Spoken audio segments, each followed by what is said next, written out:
Okay, all you people out there. So, um,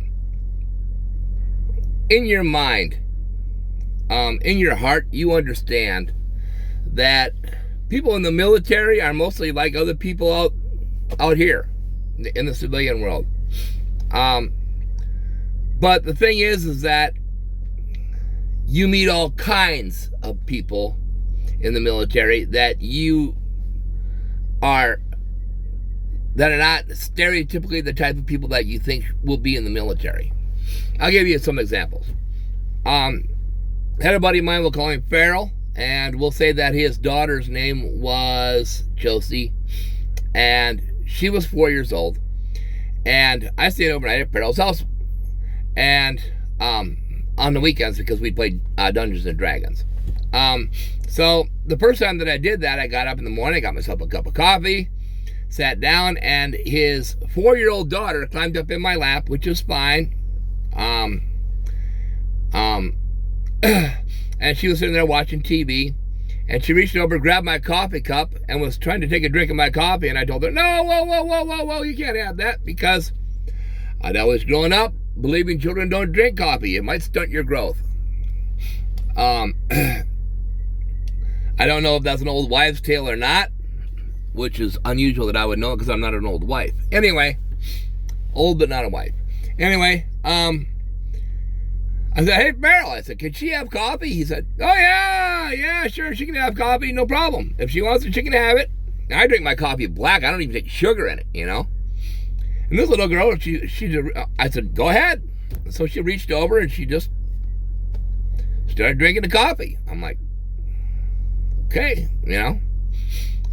We had another guy. I'll call him Steve.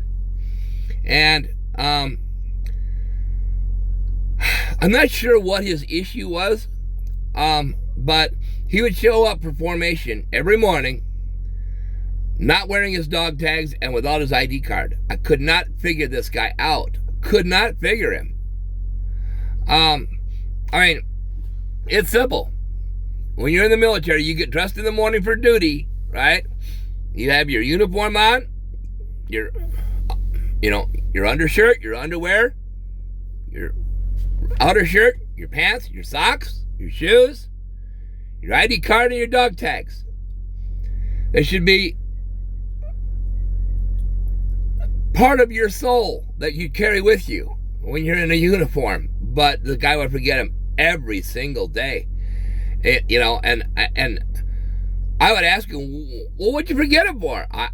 I don't know. I just forgot him. So, you could never figure that out. You have to remember, the premise of this video is meeting people that do things that you wouldn't ordinarily do. We had a guy, his name was Forte, we'll call him that, and he was in basic training with us. And he had this weird thing that he did, and nobody that was in my basic training unit had ever seen or even heard of anybody doing this before, unless they were a vampire. And what he'd do is he would get in his bunk and he would sleep. And the U.S. military, when you're asleep in your basic and AIT units, they have a guy that walks around, and he does that for an hour, and then he wakes up one of the other soldiers that's on the schedule, and then the other soldier walks around for an hour and all that, and it just rotates. So it's called fire guard duty. It's good for you. It teaches you discipline, and it's traditional. But so if you were on fire guard duty and you walked past Forte's bunk, you'd see him there, and he slept with his eyes open, and it was the weirdest thing. It would freak you out, right? I know now that there are some people who do that sleep with their eyes open, but at that time, I didn't know there was anybody that slept with their eyes open, and some people were actually a little bit afraid of him because he slept with his eyes open. They were, kind of like, well, I'm not really sure about this guy, So, that's the weird thing. There are other people that just do dumb things in the military. I'll give you an example of something that I did. One thing that they do in the military, they like to play jokes on you when you're a brand new guy, right? You're a brand new fresh private, you're at your new unit, and they send you out for a left-handed screwdriver or batteries for the chem lights or a box full of grid squares or something. Batteries don't use chem lights. There is no such thing as a left-handed screwdriver, and grid squares are on a map. It's those little squares that divide everything up on the map. That's a grid square. So we're out fixing our tractor vehicles one day, and in order to lift the road wheel up on a tractor vehicle, because you got the track that goes around, and inside that track are wheels. Those are called road wheels. In order to lift that road wheel up so that you can get the road wheel off, you got to lift that arm up. You have to use what's called the dog bone. It's a piece of steel about this long, and it's actually shaped like an actual dog bone. Stereotypical dog bone. And a sergeant one day, he said, go get a dog bone. I said, I ain't going to get no dog bone. He said, what? I said, I'm not going to play your stupid little tricks. I said, you go play your tricks on somebody else. I said, because I'm not buying it.